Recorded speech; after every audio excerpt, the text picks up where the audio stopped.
We want to make it easy for customers to install the security fixes that we come up with. So how can we do that? We do that through a number of things. The first thing we do is by backporting fixes. It's probably best if I explain on the board. So let's say we've got the Apache web server. So let's say Apache released version 2.0.54 of the Apache web server. And here's a timeline. And the Apache group find that there's a number of issues in the Apache server, so they fix a couple of bugs. And then someone writes a new feature, so we get a new feature added to Apache. And then someone finds a security flaw in Apache. Now, at the point the security fixes get committed to Apache, we say, well, actually, do those issues affect Red Hat customers? And if they do, how do they affect customers of our particular products? So we'll take the version of Apache that we shipped in Enterprise Linux 4.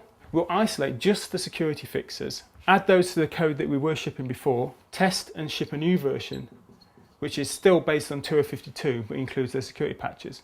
Now, the idea is that a customer can see that update and they can say, well, we know that the only thing it fixes are security issues. It isn't introducing any bug fixes, it isn't introducing any new features.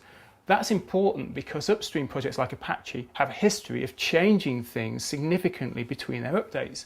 You can't just say to a customer, you can go from 2.0.54 of Apache to 2.0.55.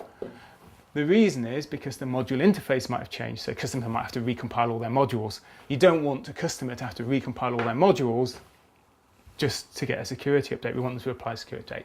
So that's why we do the backporting.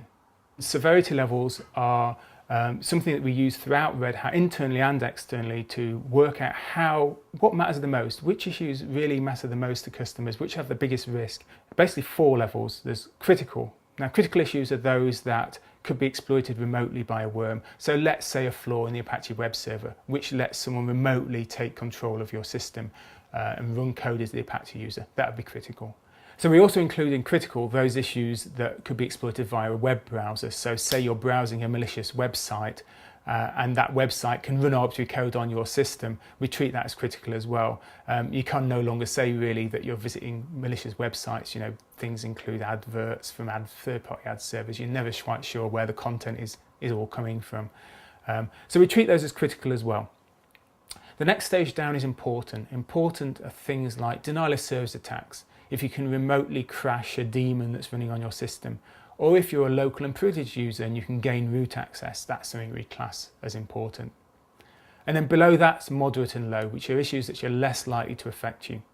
When we release an update, we'll release a security advisory, and the advisory will give a little bit of text about the package that's affected, how an attacker could take leverage of that vulnerability to do bad things to your system, and also links to where you can find out more information. So a fix for a critical issue, we'll try and get it out as soon as possible within a day.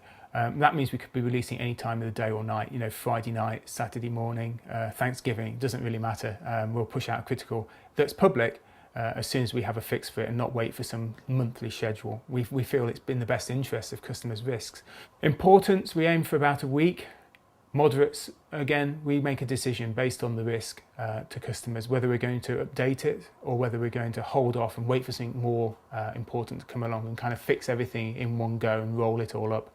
Because at some stage, the effort of a customer making an update to their system is more risk than actually they'd be exposed to by keeping their security vulnerability there. So how do customers find out about issues that affect them? Well, the best way, if you're using a Red Hat product, is to subscribe to the Red Hat Network, because the Red Hat Network will filter the notifications you get based on what you've got installed.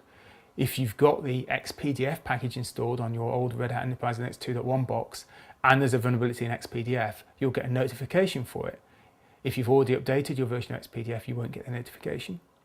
If you've removed XPDF or installed a system which doesn't have XPDF on as a package part of the package list, you won't get the notification. So Red Hat Network is the best way to find out about your system specifically and what the effect is of each particular issue on that system. And you'll get customized notifications. You can also get all the notifications for every vulnerability we fix in every product by subscribing to a mailing list on our website. If you go to redhat.com/security, our updates section has pages which give for every product a different list of all the vulnerabilities that is fixed. We've got RSS feeds of that and also machine readable format advisories as well in XML.